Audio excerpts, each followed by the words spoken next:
Hello guys, welcome back to my channel Rahul Priya vlogs. তো good morning. এখন বাজে সকাল 11টা মতন, আর এখন আমি যাচ্ছি একটু ঘুরতে। তো আমি যাব এখন কোচবিহারে, তাই জন্য দেখো বেরিয়ে পড়েছি। আর ও যাচ্ছে আমাকে গাড়িতে উঠিয়ে দিয়ে আসতে। তো গিয়ে আমাকে গাড়ি অবধি দিয়ে আসবে, তারপর আমি আলিপুর থেকে কোচবিহার পর্যন্ত একাই যাব। তারপর আমার মা, বোন আরও অনেকেই আসবে। তো দেখো এখানে আমি গাড়িতে উঠেও পড়েছি। আর না, একা একা যেতে না প্রচণ্ড বোরিং লাগে, জানো না তো। আর দেখো আমাকে কি কালো দেখাচ্ছে, কি কালো দেখাচ্ছে, এতটা কালো হয়ে গেছি না যে কি বলবো। আর তার দেখো এখানে আমার টিকিটও কাটা হয়ে গেছে। এখন আমি যাচ্ছি কোচবিহারে। আমার তো প্রচণ্ড মজা লাগছে যে অনেকদিন পর যাচ্ছি কোচবিহার, আর তার মধ্যে মা, বোন সবার সাথে, মানে যাদের যাদের সাথে দেখা হবে সবার সাথেই আজকে অনেকদিন পর দেখা হবে। আর দেখো বলতে বলতে আমি কোচবিহারও চলে এসেছি। আমি রাস্তায় আর কোনো ক্লিপ নিইনি, কারণ ইচ্ছে করছিল না, শরীরটাও ভালো না, বললাম তো তোমাদের আগেই।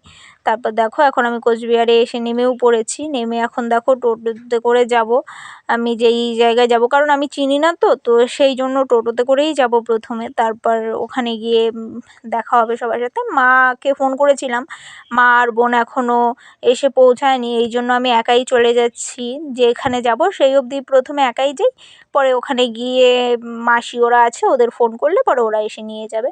তো এখন যাচ্ছি টোটোতে করে। তো মা আর বোন এলে পরে ওদেরকেও তোমাদের সাথে দেখা করাবো। আর তার মধ্যে না কি হয়েছে বলো তো, আমি তো ভেবেছিলাম আমি টোটোতে করে চলে যাব।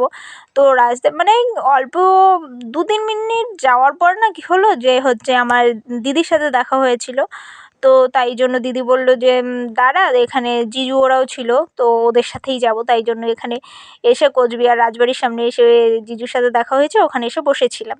তারপর জিজু ওদের সাথে একসাথে যাব বলে, পরে দেখো এখন এখানে মা আর বোনও চলে এসছে। এখন আমি, বুনু আর মা তিনজনে মিলে যাচ্ছি।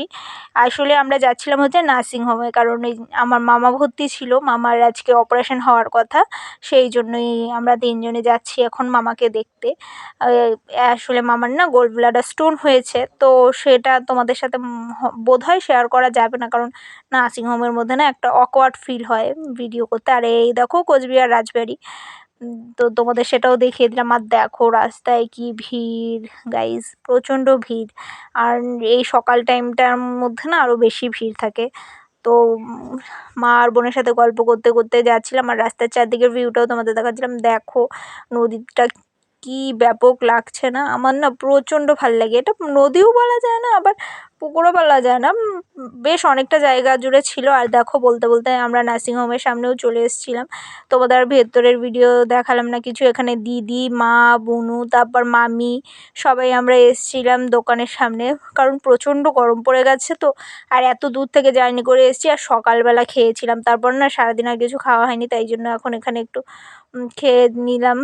ওই বেশি কিছু খাইনি, আমরা কোল্ড ড্রিঙ্কস খেয়েছি, অন্য কিছু খাইনি। তারপর দেখো এখানে দিদি আর জিজু এখন চলে যাবে বাড়িতে। আর দিদিদের বাড়ি কোচবিহারেই, ওদের বলরামপুরে বাড়ি তো। তো ওরা এখন চলে যাবে, তাই জন্য ভাবলাম ওদের একটু এগিয়ে দিয়ে আসি আর একটু কিছু খেয়েও আসি। তো জিজু বললো ফুচকা খাওয়াবে, তাই জন্য যাচ্ছিলাম। আমি, দিদি আর বোন তিনজনে যাচ্ছি। আর এদিকে দেখো রাস্তার চারপাশে দোকান। আর এখন দেখো আমরা মদনমোহন বাড়ির সামনে চলে এসেছি। নার্সিংহোমটা না মদনমোহন বাড়ির থেকে বেশিটা দূর না, 2-3 মিনিট আর কি হেঁটে এলে। তো দেখো ওখানে জিজু দাঁড়িয়েছিল ফুচকার দোকানের সামনে, আমরা ফুচকা টুচকা খেয়েছি। তারপর দিদি আর জিজু চলে গেল, ওদের টাটা বলে তারপর আমরা এখন যাচ্ছি মদনমোহন বাড়িতে। একটু যে যাব ওখানে বসে টসে থাকবো, কারণ অপারেশন হতে প্রচুর সময় লাগবে। তো আমাদের বলা হয়েছিল 10:30টার দিকে অপারেশন হবে, তো আমরা সেই বুঝে এসছি। তারপর এখানে এসে শুনি যে আরও দেরি হবে, 3:30 মতন বেজে গেছে অপারেশন থিয়েটারে নিতে নিতে। তাই জন্য আমরা একটু এসছি আমি আর বোন এখানে ঘুরতে। বললাম যে চল একটু মদনমোহন বাড়ি ঘুরে আসি। তো দেখো এখানের ভিউটা প্রচণ্ড সুন্দর, এখানে এলে না মনটা একদম শান্ত হয়ে যায়। আমি এখানে দুবার এসেছি, আর মেলার সময় এসেছিলাম তখন রাত্রে করে, আর কি বোঝা যায়। তো এখন এসেছি আবার দুপুর দুপুর দিকেই এলাম। আর এখানে দেখো জুতোটা রেখে নিলাম, আমি জুতো রেখেছি। আর জুতো রাখার জন্য এখানে টিকিট কাটতে হয়, আমি প্রথমে জুতোটা খুলে নিয়েছি, এখন বোন ওখানে রাখবে। আর এই দেখো চারদিকে কি সুন্দর জায়গাটা। আর এখানে দেখো বোনেরও জুতোর টিকিট কেটে নিয়েছে, এখনও জুতো রাখেনি। আর দুজনের জুতো রাখার জন্য এখানে আমাদের 5 টাকা নিয়েছে। ও জুতোটা রেখে এলে পরে আমরা যাব ঘুরতে। আর চারদিকে না গাইজ এত সুন্দর সুন্দর ফুল ছিল, মনে হচ্ছিল কি যে না একটা ফুল উঠিয়ে নিই, কিন্তু না এখান থেকে ফুল নেওয়া যাবে না আর ভেতরেও যাওয়া যাবে না এই ফুল বাগানের, বাইরের থেকেই তোমাদের দেখতে হবে। আর এখানে দেখো দুটো ঠাকুর ছিল, সেটাও তোমাদের সাথে শেয়ার করে দিলাম। এই দেখো এটা কি ঠাকুর গাইজ, তোমরা যদি কেউ জেনে থাকো তাহলে একটু আমাকে কমেন্টে জানিও তো, আমি না জানি না।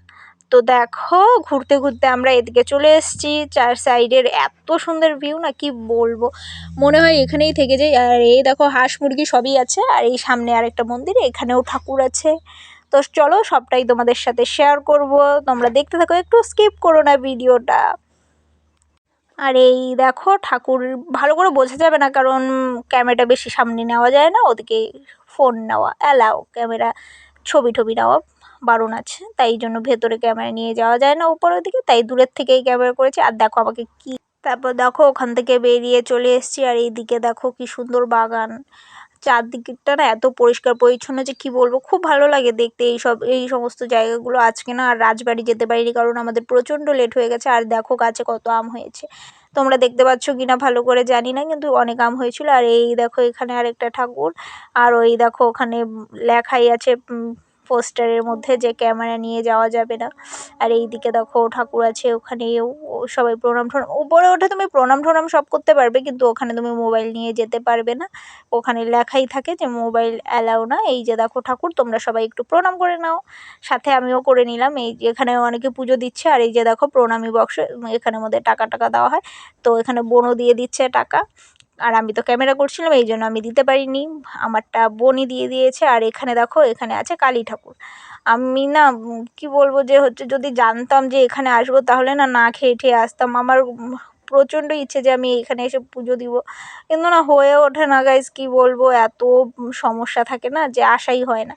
তো আজকে যাও এসছি, তা পুজো টুজো কিছু দিতে পারিনি। আর দেখো আমাদের ঘোরা টোরা হয়ে গেছে, আর এখন বাজে 5টা, আমরা বেরিয়ে যাচ্ছি। আর এই দেখো এখানে ইনি বসে ঘুমাচ্ছে। আর গাইজ একটা ইনসিডেন্ট হয়েছে, এখান থেকে বেরোনোর সময় না বোন একটুর জন্য পড়ে যাচ্ছিলো, কি বলবো। তো গাইজ এখন আমরা রাস্তা পেরিয়ে ওপারে যাব, কারণ ওপারের না একটা নদী আছে। এই দেখো কি ভালো লাগছে না, চারদিকে সুন্দর ওরকম ঘাট ঘাট করা, আর এখানে লোকে বসে মাছ মারছিল।